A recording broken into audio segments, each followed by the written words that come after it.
So we're thinking about intracranial hypertension, raised intracranial pressure. And if the patient's conscious, they'll complain of some symptoms. And any time that a patient has a blow to the head, it's not surprising they get a headache. The pain arising largely from the blood vessels and probably from the meninges as well, actually. They can become nauseated and there can be vomiting. There can be drowsiness and confusion, disorientation. And these patients can be very agitated. It must be awful having a bad head injury because the agitation the patients suffer is often quite extreme, and you might know yourself if you've been agitated because you've had a fever or something. It's a very unpleasant feeling. Seizures, well, fitting can occur anytime there is insult to the central nervous system. So it's always worth keeping an eye out for seizures. You could have put that into signs, actually, would have fitted in either places. Neck stiffness and back pain. These can be caused by involvement of the meninges. Back pain and neck stiffness can mean meningeal involvement as a complication of the intracranial hypertension.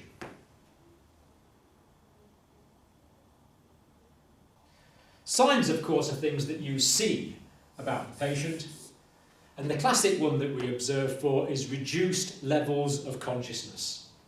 And we measure levels of consciousness with the Glasgow Coma Scale.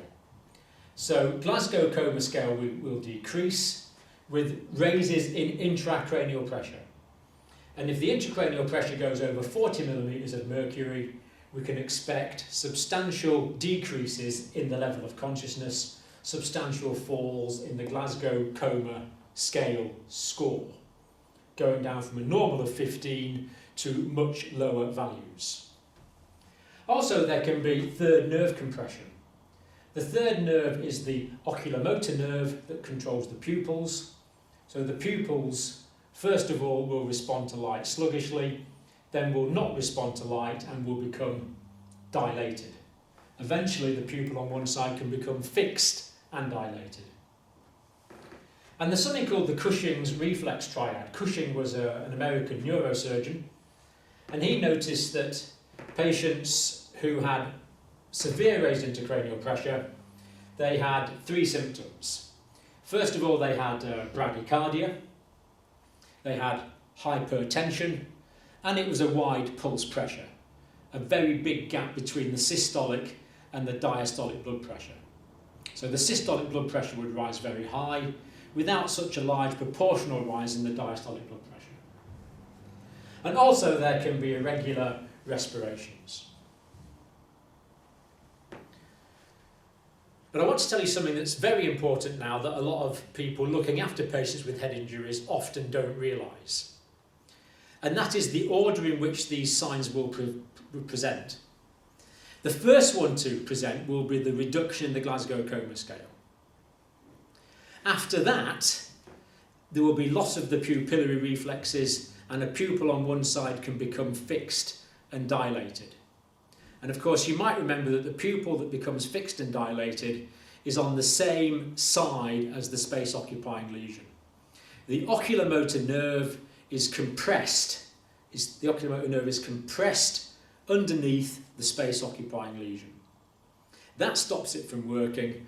That stops it from constricting the pupil. But that will happen after there is a decrease in Glasgow Coma Scale. And if someone has a fixed and dilated pupil, that person is already in a highly life-threatening situation. This is a serious surgical emergency. So don't think that because your patient's pupils are reacting normally, this patient's absolutely fine. This is a late feature, it's a very serious feature. What we need to look for first is any reduction in the Glasgow Coma Scale, because that will happen first. And hopefully we detect the raised intracranial pressure before the oculomotor nerve is compressed. Ideally we prevent it. If the oculomotor nerve is compressed and there's a fixed dilated pupil, that patient is already very ill. And the Cushing's reflex, the high systolic blood pressure, the bradycardia and the wide pulse pressure are all very late features. These are almost what you call pre-coning features. That basically they mean the patient could die at any moment. They are very late, very serious features, as is the irregular respiration. So don't think that the patient's pulse is okay, therefore the patient's okay. Don't think that because the patient's blood pressure is normal, this patient is fine. Don't think that because the pupils are reacting normally, this patient's fine. These are late features. Look for the reduction in Glasgow Coma Scale. Then you'll get the alterations in the pupillary reflex and the fixed dilated pupils, and then you'll get the Cushing's triad. But the Cushing's triad is almost a prelude to the death of that patient. So clinically, it's not particularly useful. The thing to look for is the reduction in the Glasgow Coma Scale. Be vigilant about that. And remember, a reduction of 1 in the Glasgow Coma Scale is clinically significant and must be reported and must be explained. Now, this graph shows what happens as intracranial pressure starts to rise. Now, if there's a space-occupying lesion, that will get bigger, and the space-occupying lesion will start taking up more space. So if we imagine the situation here where we have the dura surrounding the brain, and as you know, it goes down the spinal cord as well, forming the dural sac. Now, if there's a space-occupying lesion which is expanding in here, it's going to take up progressively more and more space. But as this takes up more and more space, there is not going to be a significant increase in intracranial pressure. Therefore, as this takes up more and more space, because there's not a significant increase in intracranial pressure, there's not going to be a significant reduction in Glasgow Coma Scale. And that means we can't detect this unless we scan this patient. Because what happens is, as the space-occupying lesion increases in size, this actually displaces cerebrospinal fluid from the cerebral part of the cerebrospinal fluid, and it pushes it down the way into the spinal sac, the dural sac in the spinal cord.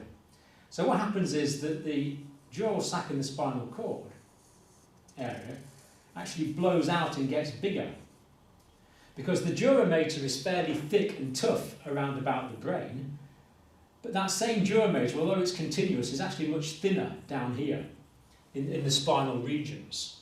So you get displacement of cerebrospinal fluid from the cerebral area down into the spinal area, and that compensates. So there's compensation for an expanding space-occupying lesion. And because of the displacement of cerebrospinal fluid, we don't get the increase in intracranial pressure. We might get some increase, but then what happens all of a sudden is, can you see here that as the volume of the space-occupying lesion increases, all of a sudden the intracranial pressure, which has only been increasing very gradually here, all of a sudden starts scooting up, and we get massive increases in intracranial pressure. And the reason for this is that the cerebrospinal fluid is displaced downwards, filling up the dural sac, but then it fills up so far and won't fill anymore. And all of a sudden, the dural sac stops expanding. That means there can be no more downward displacement of cerebrospinal fluid into the dural sac to compensate for the growth of the space-occupying lesion. That means that at this point, when the dural sac stops expanding, there's going to be a rapid increase in intracranial pressure as this space-occupying lesion or hematoma continues to grow. No more cerebrospinal fluid can be pushed down the way, so the only thing that can happen then is that intracranial pressure will increase sharply. And that will increase very, very dramatically, and this can result in a fairly acute loss of consciousness and acute changes to the oculomotor nerve, resulting in the altered pupillary responses. So your challenge is, can you detect small changes in Glasgow Coma Scale, small reductions in Glasgow Coma Scale, caused by relatively small increases in intracranial pressure, before this patient decompensates and suffers an acute and serious life-threatening rise in intracranial pressure.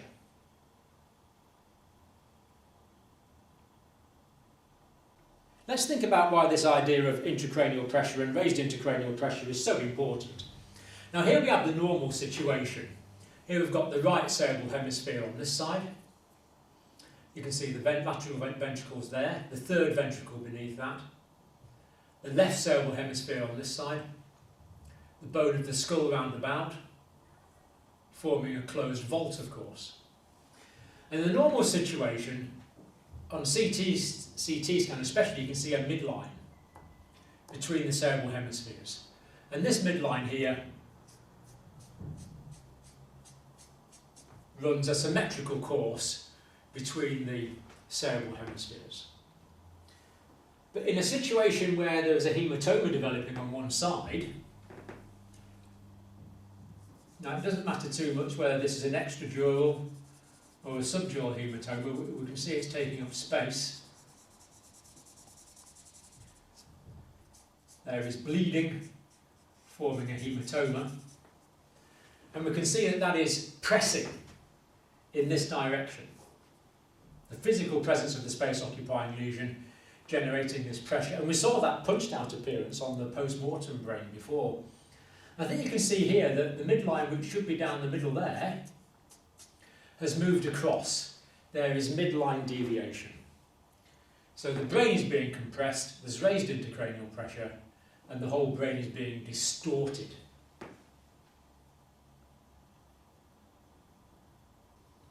Here we see another diagram, and here in dark we've got the line of the dura mater. This dark line here going down, of course, into the spinal cord is continuous, and the dura mater continues down, as we know. But we see that there's infolds of the dura, the farx here, and this infold here is called the tentorium. Now what these infolds of the dura do is they support the areas of brain. For example, the tentorium here is like taking the weight of the brain above. It is compartmentalising the brain, so it's not all just one massive structure. And we notice that this area above the tentorium is called the supratentorial area, and the area below is the infratentorial area. So the tentorium is supporting the cerebrum above, dividing the supratentorial area of the intracranial cavity, or of the cranial cavity, from the infratentorial area of the cranial cavity. It's all within the cranial cavity, but the cranial cavity is itself compartmentalised by these infolds of the dura. So here we have the cerebrum, the ventricles, third ventricle, area of the brain stem, and the area of the cerebellum. So in the infratentorial space, below the tentorium, we have the brain stem and the cerebellum. In the supratentorial space, above the tentorium here, we have the cerebrum, the cerebral hemispheres.